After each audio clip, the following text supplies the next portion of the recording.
নমস্কার, বাংলা বাজারে সবাইকে স্বাগত। আমি অনিকেত চট্টোপাধ্যায়। শুরু করছি আমাদের অনুষ্ঠান মতামত। শুরুতেই বলবো, বাংলা বাজার সাবস্ক্রাইব করুন, লাইক করুন, শেয়ার করুন, আর সেই সমস্ত লোকজনদের বলুন যারা আমাদের মতন এই ধরনের সিরিয়াস আলোচনা শুনতে চান। তো আজকের যে মতামত তার শীর্ষক 2026 পরিবর্তন সম্ভাবনা, বাংলা বাজার সমীক্ষা পার্ট 1।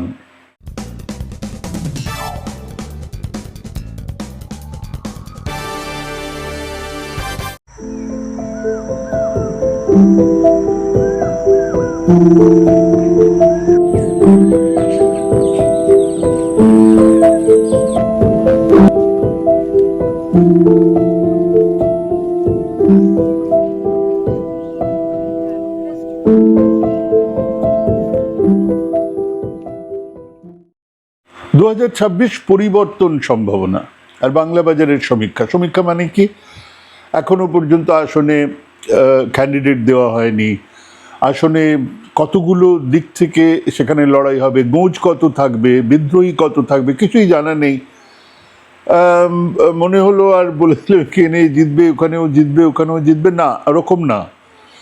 এই সমীক্ষা হচ্ছে গিয়ে এর আগে স্ট্যাটিস্টিক্সগুলোকে তুলে নির্বাচনটা যেভাবে বুঝতে হয় সেই আলোচনাটা করা। আমি একটা আলোচনা করছি, তাতে এই যে পশ্চিমবঙ্গে যে আগের নির্বাচনগুলো, সেই নির্বাচন থেকে পরিবর্তন যে হয়েছিল তার রেস ধরে আজকে কি হতে পারে তাই নিয়ে একটা আলোচনা। তো বিজেপি পরিবর্তন যাত্রা নিয়ে নামবে 1 মার্চ থেকে, যদিও শুরুতেই ছোটামোটা ভাইয়ের আসার কথা ছিল, 1 মার্চে তিনি আসছেন না। সে যাই হোক, বিজেপি পরিবর্তন চায়। বঙ্গ বিজেপি সভাপতি বলেছেন এসআইআর হোক না হোক, ইডি আসুক না আসুক, প্রচার করি না করি, বাংলার মানুষ সিদ্ধান্ত নিয়ে ফেলেছেন, বিজেপি আসছে।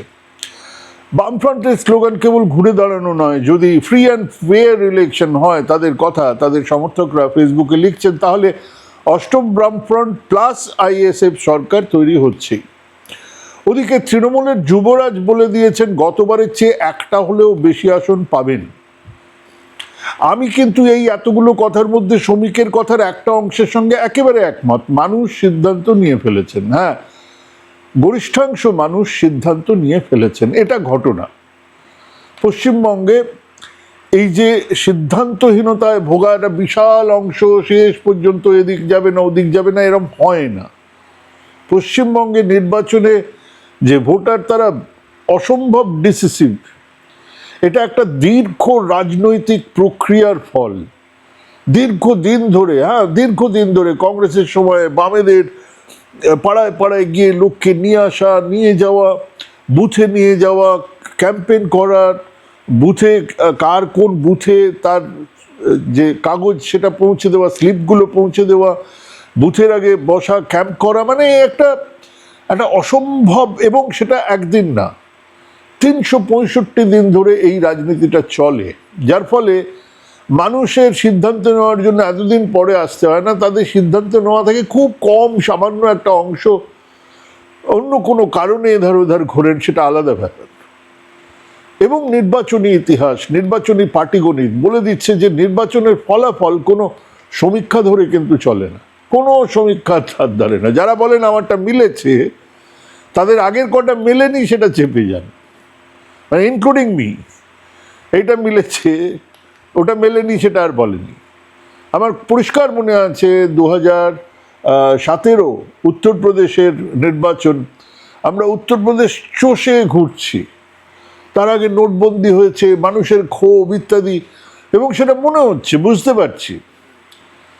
তো আমরা দেখলাম যে একটা অসম্ভব কন্টেস্ট হচ্ছে, এবং সেখানে কোথাও একটা এজ সমাজবাদী পার্টির রেজাল্ট বেরোলো, ধুয়ে গেছে, সমাজবাদী পার্টি নেই, বিজেপি এসছে প্রবল ক্ষমতায়। আমিও বলেছিলাম যে সমাজবাদী পার্টি জিতে যাবে, অনেকেই বলেছিলেন। তো এরকম হয়। বিহারে যেরকম শুরুর দিকে আমার মনেই হচ্ছিল যে গঠবন্ধন অনেকটা এগিয়ে, কিন্তু বিহারের শেষের দিকে যত এগিয়েছে, আমার লেখাগুলো দেখবেন, সেখানে আমি বুঝতে পারছি যে চিরাগ পাসওয়ান বা ইত্যাদিদের যে মধ্যিখানের ভোট, সেটা কিন্তু বিজেপির ধারে যাচ্ছে। কাজেই ওই জিতে যাবে এরকম ব্যাপার নয়, বরঞ্চ এজ এসে গেছে খানিকটা বিজেপির, সেটা শেষের দিকে এসে বুঝতে পারছিলাম। এখন নির্বাচন, তার ক্যানভাস কখন রং বদলাবে তার হদিশ মেলে না, কিন্তু কতটা বদলাবে সেটা আরো কঠিন ব্যাপার। খানিকটা হদিশ পাওয়া গেলেও যেতে পারে, কিন্তু কতটা বদলাবে, সেই বদলের পরে এক্স্যাক্ট ছবিটা কি দাঁড়াবে কেউ জানে না। তাহলে আলোচনাটা ঠিক কিসের? আলোচনা হলো কিছুদিন আগেই 2011 সালে আমরা এই বাংলায় একটা পরিবর্তন দেখেছিলাম।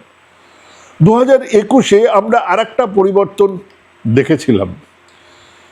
কিরম পরিবর্তন? প্রথম পরিবর্তনটাতে একটা রেজিম চেঞ্জ, 34 বছরের বাম শাসনের অবসান। আর 2021-এ আমরা একটা পরিবর্তন দেখেছিলাম, রাজ্যের রাজনৈতিক সমীকরণটাই বদলে গেল।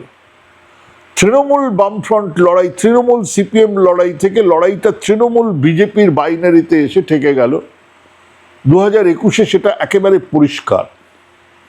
সেই পরিবর্তন আমরা দেখেছিলাম। সেই পরিবর্তনগুলোকে বুঝলে সামনের পরিবর্তন যদি হয় বা প্রত্যাবর্তন যদি না হয় পরিবর্তন, তার খানিকটা আভাস পাওয়া যাবে। যে বিষয়টা বোঝা দরকার তা হলো আকাশ থেকে পরিবর্তন বৃষ্টি হয়ে ঝরে পড়ে না, তার বহু আগে থেকে ঈশান কোণে মেঘ জমে।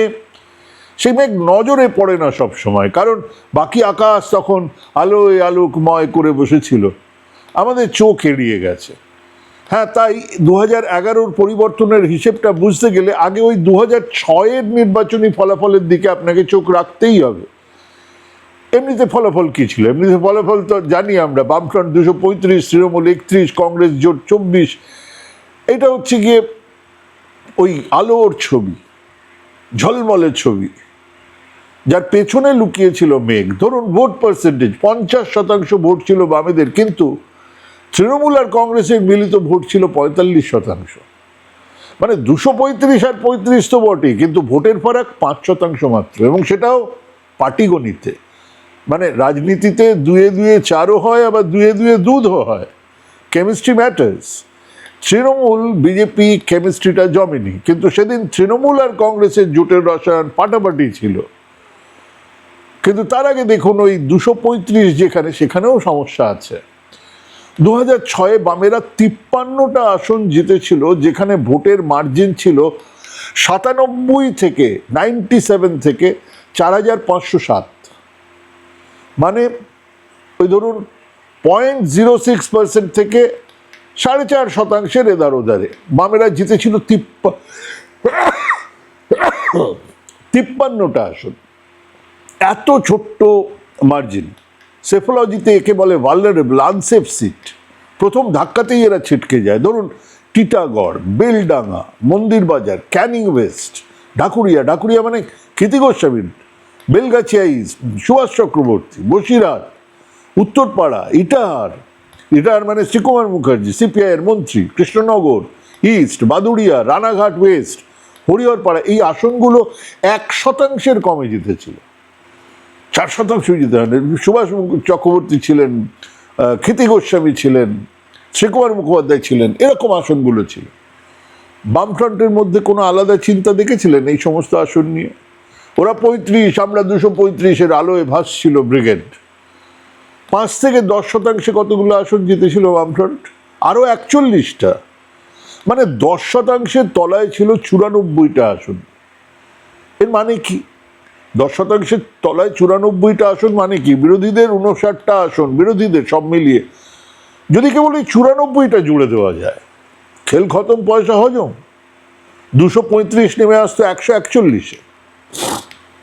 হ্যাঁ, সেদিন বিজয় উৎসবের সময় এই মেঘ কারোর চোখে পড়েনি। ওদিকে দিল্লিতে কংগ্রেসের সঙ্গে দোস্তি কেবল নয়, ইউপিএ 1 তাকে বাইরে থেকে সমর্থন করছিল সিপিআইএম বামফ্রন্ট। কাজেই এখানে তৃণমূল আর কংগ্রেস হাত ধরে ফেলতে পারে সেই সম্ভাবনাও ছিল না। কাজেই নিশ্চিন্ত ছিল বামফ্রন্ট। কিন্তু কেবল 2006-এই যদি তৃণমূল, কংগ্রেস আর তৃণমূল একসঙ্গে যদি হাত ধরে নিত, যদি লড়তো 2006-এ একসঙ্গে বিজেপির বদলে সিপিএম, এই তৃণমূল, টিএমসি এবং কংগ্রেস, তাহলে কি হতো? তাহলে কেবল অঙ্কের হিসেবে তারা 110খানা আসন পেয়ে যেত, আর বামফ্রন্ট পেত 181। মানে ওই বিশাল আলো কিন্তু থাকতো না। তার মানে এতক্ষণ যা বলতে চাইছি, 2006-এ কিন্তু বামেদের ভেতরে ক্ষয় ছিল, যে ক্ষয়টা থাকা জরুরি, যে ক্ষয়টা হলেই তারপরে একটা পরিবর্তন হতে পারে। হুশ করে পরিবর্তন বাংলায় হয় না। যে বিরাট জয়ের সংখ্যা ছিল তা আদতে একটা মরীচিকা ছিল, কিন্তু তারপরে যেটা হলো সেটা অবাক করার মতন। মানে হ্যাঁ, ক্ষয় ছিল, এটা ঘটনা, অনেকটা অনেকটা ভেতরে ভেতরে ভেতরে ভেতরে বিভিন্ন রোগ বিভিন্ন অসুখ ঢুকেছিল। ওই যে পার্টির শুদ্ধিকরণ ইত্যাদি বুঝেছিলেন, অনেকেই বুঝেছিলেন রোগটা, শুদ্ধিকরণ ইত্যাদির চেষ্টা চলছিল। কেন চলছিল? ওই জন্যই যে সামলাতে হবে, সামলাতে পারেননি সেটা আলাদা ব্যাপার।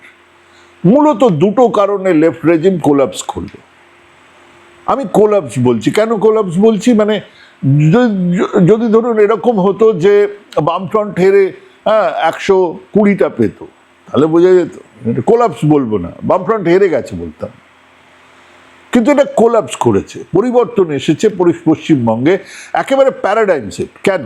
এক, সিঙ্গুর নন্দীগ্রামের আন্দোলন, রাজ্যের প্রান্তিক মানুষজনদের, কৃষকদের, যাদের একটা বড় অংশ মুসলমান, যে ভোট একসময় কংগ্রেসের ছিল পরে বামেদের কাছে যায়, তারা আতঙ্কিত হয়ে পড়লো।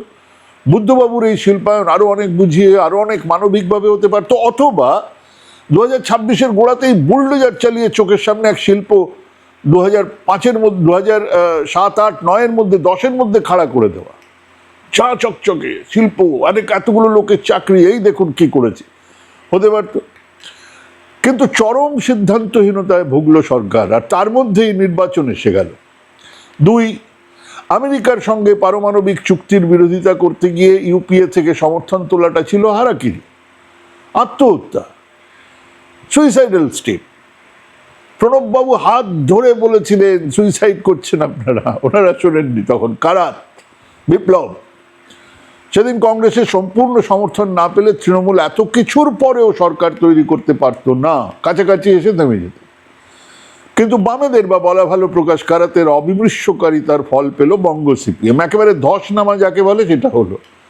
2011 ধসটা দেখে নিন, মানে ধস, আমি হার বলছি না, এটা ধস। হার হলে ওই 0 to 5%, 5 to 10% আসনগুলো চলে যায়, একটা কাছাকাছি জায়গায় থাকে। এখানে কি হলো, 0 to 5%-এ 2006 যেগুলোতে জিতেছিল তার মধ্যে 25টা আসন চলে গেল, 5 to 10%-এ যেগুলো জিতেছিল তার মধ্যে 24টা আসন হারলো, 10 to 20% মার্জিনে যে আসন জিতেছিল, 10 to 20 মানে কম নয়, তার মধ্যে 26টা আসন চলে গেল। এমনকি মজার কথা হলো 20%-এর বেশি ভোটে জেতা আসনের মধ্যে 30টা আসন হেরে গেল। এর মানে কি? একেই বলে ভূমিধস। সাধারণ হার ওই 10% কম মার্জিনে জিতে আসা আসনগুলোর মধ্যেই থেকে যায়, কিন্তু 30, 35, 40% ভোটে জেতা আসন 2011-তে বামেরা হারিয়েছে। কয়েকটা উদাহরণ দিয়ে দেখুন। রানীগঞ্জ সিপিএম এর ছিল 47.60 মার্জিন ছিল। গোপীবল্লভপুর 41% মার্জিন, মানে 41% বেশি ভোট পেয়ে জেতা। নয়াগ্রাম সিপিএম ছিল, সিপিএম এর ক্যান্ডিডেট ছিল 41% বেশি। ঘাটাল সিপিএম এর ঘাটাল, মানে ওই দেবের এলাকা, 37.56% ভোটে মার্জিনে জিতেছিল। এটা ভোট না, এটা মার্জিন। ওন্দা ফর ব্লকের 35.65%। শিলিগুড়ি অশোক ভট্টাচার্য সিপিআইএম এর 35.24%। উত্তরবঙ্গের মুখ্যমন্ত্রী বলা হতো, 35% ভোটে জিতেছিলেন, তিনি হারছেন। তপন আরএসপি 34%। বোলপুর আরএসপি 34% ভোটে জিতেছিল, 34% মার্জিনে। মেমারি সিপিএম 32% মার্জিনে জিতেছিল। বালি সিপিএম 32% মার্জিনে জিতেছিল। কালনাতে সিপিআইএম 31% মার্জিনে জিতেছিল। পাড়া, মানে আমাদের পাড়া, রঘুনাথপুর পাড়া, ওই অঞ্চল, পুরুলিয়ার, সিপিআইএম 29.87, প্রায় 30% মার্জিনে জিতেছিল। ঝাড়গ্রামে সিপিআইএম জিতেছিল 29.51% মার্জিনে। লাভপুরে সিপিআইএম 27.88% মার্জিনে। যাদবপুরে বুদ্ধদেব ভট্টাচার্য তার আগের বারে 2016-তে, এই 2006-তে 27.85% ভোটে জিতেছিলেন। ভাতার সিপিএম 27.06% ভোটে, 27.06% মার্জিনে জিতেছিলেন। আলিপুরদুয়ার আরএসপি 26%, 27% প্রায় মার্জিনে জিতেছিল। কাশীপুর সিপিআইএম 26% মার্জিনে জিতেছিল। সোনামুখী সিপিএম 25%। কেতুগ্রাম সিপিএম 25%। পুরসুরাতে সিপিএম 24%। এন্টালি কলকাতার মধ্যে 24% মার্জিনে জিতেছিল কামারাঠি, মানস মুখার্জি। সিপিএম 24% মার্জিনে জিতেছিল। সেই জায়গাগুলো কেবল হারায়নি, জায়গাগুলো নিশ্চিহ্ন হয়ে গেছে। মানে ঝড় উঠলে কিন্তু ওই 30% ভোটের ফারাক না 40% ভোটের ফারাক কিচ্ছু এসে যায় না। অনেকে ভাবছেন, এই ক্যালকুলেশন করছেন, সামনে ফেলে দিয়েছেন, আচ্ছা এগুলো 40% তৃণমূল জিতেছে 2021-এ, এগুলো 20%, এগুলো 25%, দিন হাটা কি মার্জিন, কি 70%। তো এসব জিতেছে, তাহলে আর কোনো ব্যাপার না, এগুলো তো থেকেই যাবে না।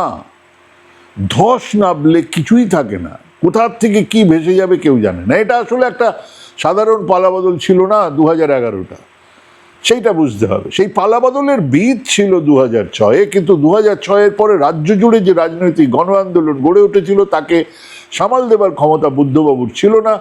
তাহলে পরিবর্তনের প্রথম পার্টটা কি? প্রথম পার্ট হচ্ছে গিয়ে আগের নির্বাচনগুলোতে এক ধারাবাহিক ক্ষয় থাকাটা জরুরি। ধারাবাহিক তাকে ক্ষয়তে হবে, তার ভেতরে ক্ষয়টা থাকবে। যা আমরা 2006 কেবল গোটা পার্সেন্টেজ অফ ভোট, গোটা আসন সংখ্যা বেড়েছে এরমভাবে দেখলে হবে না, ক্ষয়টা বুঝতে হবে। 2006 বিধানসভা বা লোকসভাতে আমরা তারপরে দেখেছিলাম, 2009-এর লোকসভাতে ক্ষয়ছে। 2002 হচ্ছে গিয়ে রাজ্য জুড়ে একটা আন্দোলন, ধর্ণা, মিছিল বা একটা আলোড়ন দরকার, যেটা আমরা 2007 থেকে দেখছিলাম। মানে সেদিন রাস্তায় ঘাটে পুলিশের আমি আইবির কিছু লোকজনদের শুনতাম, তাদের মাথা খারাপ হয়ে যাচ্ছে। মমতা বন্দ্যোপাধ্যায় কোথায় থাকবেন, কোথায় যাবেন, মদন মিত্র কোথায় হাঙ্গামাটা তৈরি করবে, মানে ভাবা যাচ্ছে না, মানে ভেবে পাচ্ছে না কিভাবে সামাল দেব। 3 হচ্ছে গিয়ে এক সামাজিক রাজনৈতিক জোট খুব দরকারি বিষয়। সেদিন ওই আন্দোলনকে ঘিরে মধ্যবিত্ত, বাম, বুদ্ধিজীবী, ছোট ছোট অসংখ্য সংগঠন, লিটল ম্যাগাজিন থেকে শুরু করে কবি, শিল্পী, সাহিত্যিক একটা পরিবর্তনের আবহ তৈরি করেছিল, যা এতদিনের বাম দুর্গে ফাটল ধরিয়েছিল। এর পরের পাঠে আমরা দেখব 2016 থেকে 2021-এ বামেদের শূন্যের দিকে যাত্রার ছবি কিরম ভাবে গেল, আর রাইজিং ফোর্স হিসেবে বিজেপি কিভাবে উঠে আসছে, তার উঠে আসাটা কতখানি স্টেডি, সেইগুলো প্রেক্ষিতে আমরা আলোচনা করব 2026-এও 2011-র মতন একটা পরিবর্তন সম্ভব হবে কিনা। কিন্তু সেটা আগামীকাল। আজকে এই পর্যন্তই। আজকের যে স্ট্যাটিস্টিক্সগুলো দিলাম সেগুলো নিয়ে ভাবুন। ওই কেবলমাত্র সিট ধরে এখানে 30% অতএব এগুলো জিতে গেছে এরকম কথাবার্তা ভাববেন না। নির্বাচনটা অত সহজে হয় না, নির্বাচনের হিসেবগুলো অত সহজ নয়। তো এগুলো নিয়ে ভাবুন, ভাবতে থাকুন, ভাবা প্র্যাকটিস করুন। ভালো থাকবেন, সুস্থ থাকবেন। আবার আগামীকাল হাজির হব। নমস্কার।